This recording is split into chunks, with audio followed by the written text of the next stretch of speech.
Video शुरू करने से पहले आपको बता दें कि यदि अभी तक आपने हमारे चैनल को सब्सक्राइब नहीं किया है तो अभी कर लें और साथ में नोटिफिकेशन घंटी को भी दबाएं ताकि हमारी वीडियो सबसे पहले आप तक पहुंच सके।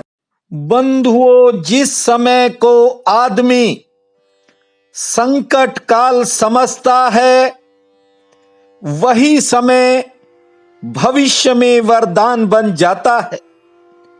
जिसे आदमी कई बार विपत्ति समझता है वही असली संपत्ति बन जाती है। ये संसार है, ज्यादा ममता रखोगे तो ज्यादा दुख मिलेगा। ममता तो डायन है, किसी के साथ नहीं जाती, फिर भी जीव माया के वशीभूत संसार में डूबा रहता है। निज धर्म कहता है कि हर आदमी की कोई न कोई चाह संसार में बनी ही रहती है। बंधुओं, परमात्मा को चाहो मत अगर पाना चाहते हो।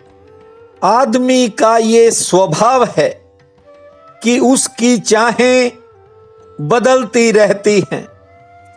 आज कोई अच्छी चीज आपको आकर्षित करती है, आप उसे चाहते हो, लेकिन कभी मन उससे ऊब भी जाता है। सांसारिक चाहों की जगह पारलौकिक चाहें आ जाती हैं। साधारण चाहों की जगह असाधारण चाहें आ जाती हैं। आज आदमी इस कपड़े को, इस ड्रेस को चाहता है, लेकिन एक कल ऐसा आता है जब आदमी उन्हीं कपड़ों से ऊबने लग जाता है। ये आदमी का मन चालाक है। मन कभी अच्छा कहता है तो आदमी उस चीज को चाहने लगता है, और मन थोड़ा सा मुड़ता है कि आदमी उसी चीज को दूर भगाना चाहता है। निज धर्म कहता है कि मोक्ष उसे मिलता है जिसे मोक्ष की भी इच्छा नहीं होती। इसलिए कहता हूं, चाह रखो, लेकिन उसके बारे में थोड़ा समझो। चाह को समझना है, न निकलना है न त्यागना है, सिर्फ समझना है। चाह का जो स्वभाव है उसे समझना है कि चाह करती क्या है। आज निज धर्म के 19वें सूत्र में छिपी एक बात आपको बता रहा हूं।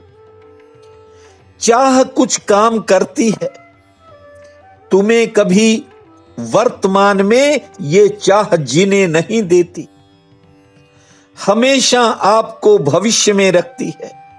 क्योंकि हर चाह का जो अस्तित्व है, जो उसका एग्जिस्टेंस है, वह कल में है।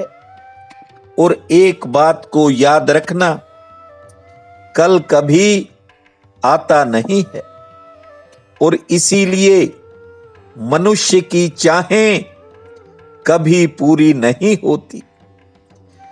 बंधुओं, तुम आज हो और चाह कल है, इसलिए चाह अपने साथ ही एक नहीं होने देती। ये तोड़ कर रखती है, इंसान को खंड खंड कर देती है। लेकिन जो सत्य है वह अभी है। चाह तो अक्सर तुम्हें कल में अटकाएगी और आप सत्य से वंचित रह जाओगे, परमात्मा से वंचित रह जाओगे। बंधुओं, वर्तमान द्वार, बंधुओं, भूमा का द्वार वर्तमान में है, मौजूदा समय में है, और चाह भविष्य में टटोलती है। इसलिए ये आदमी के जीवन में दीवार बन जाती है। आज एक भाई का फोन आया, वह कहता गुरुजी मुझे आपकी कुछ बातें समझ में नहीं आती। बंधुओं, जिस विषय पर, जिस 19वें सूत्र पर मैं बोल रहा हूं और सरलता से आपको समझाता हूं। चाह को समझिए पहले कि चाह का अर्थ क्या है। बंधुओं, चाह का अर्थ यह है कि तुम जैसे हो उससे संतुष्ट नहीं हो। आखिर आदमी परमात्मा को क्यों चाहता है? क्योंकि वह कारोबार से संतुष्ट नहीं, नौकरी से संतुष्ट नहीं, पत्नी से संतुष्ट नहीं, बच्चों से संतुष्ट नहीं।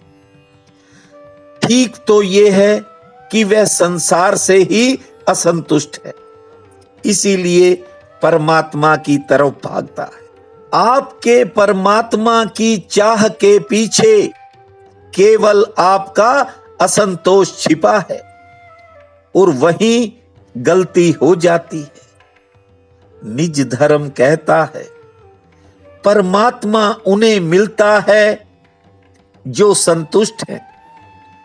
परमात्मा उन्हें मिलता है जिनके जीवन में गहन परितोष है। ऐसी संतुष्टि है कि परमात्मा ना भी मिला तो भी चलेगा। इतनी संतुष्टि होनी चाहिए कि यदि परमात्मा ना भी मिला तो कोई अड़चन नहीं है। बंधुओं, परमात्मा का नियम, भूमा का नियम, करुणा निधान का नियम करीब करीब वैसा है जैसा बैंक का नियम होता है।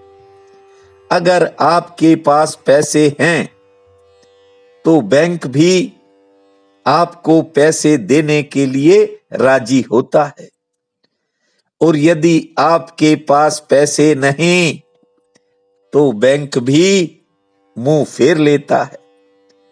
बैंक वाले भी कहते हैं कि रास्ते लगो, कहीं और जाओ। ठीक से समझना, जिसकी साख बाजार में है बैंक उसे रुपए देता है। उसको जरूरत नहीं रुपए की, इसलिए देता है। ये बड़े अजीब नियम हैं, मगर यही नियम है। जिसको पैसे की जरूरत नहीं, बैंक उसके पीछे घूमता है। बड़े बड़े बैंक के अफसर उसके पीछे घूमते हैं, भाई कुछ ले लो, कि कुछ हमारी सेवा ले लो। और जिसको जरूरत है वह बैंक के पीछे चक्कर लगाता है और उसे कोई देता नहीं। परमात्मा का नियम भी कुछ ऐसा ही है। यदि आप संतुष्ट हो, परमात्मा कहता है ले लो मुझे, आ जाने दो मुझे आपके भीतर। तुम्हारे संतोष को परमात्मा अपना घर बनाना चाहता है।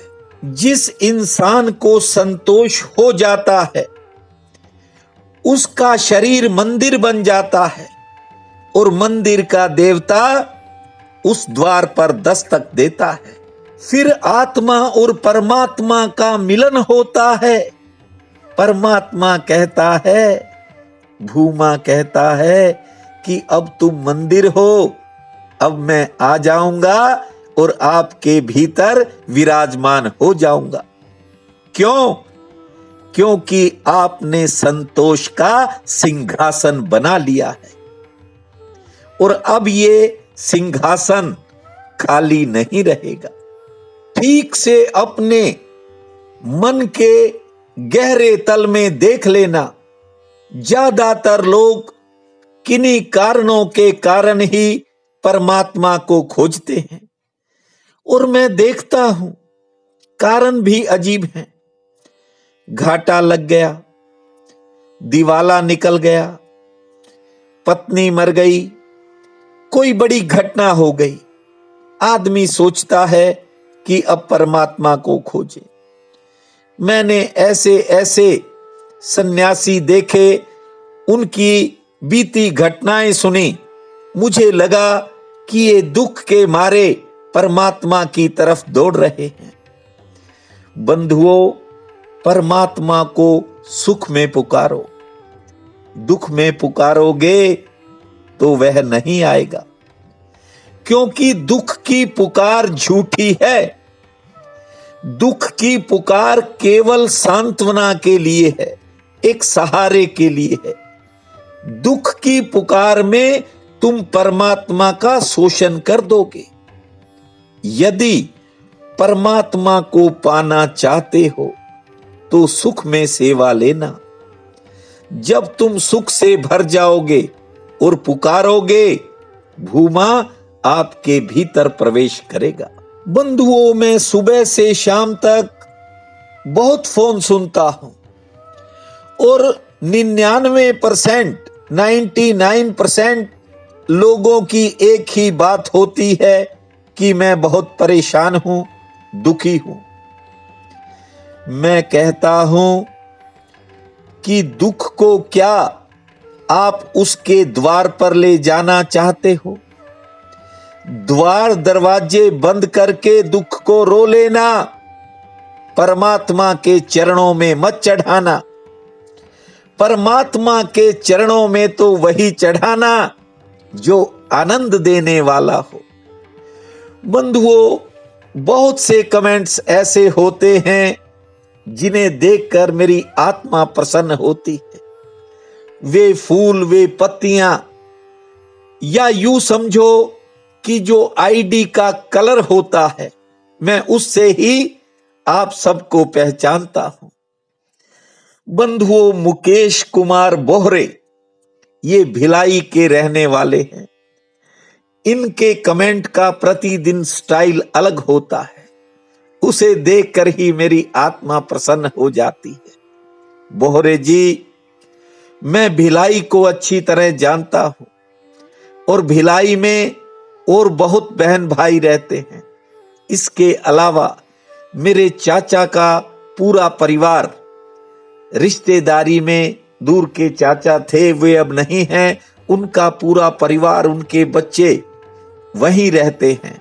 हालांकि मैं आज तक भिलाई नहीं आया, लेकिन मुकेश कुमार, परमात्मा ने संयोग बनाया तो आपसे मिलने जरूर आऊंगा।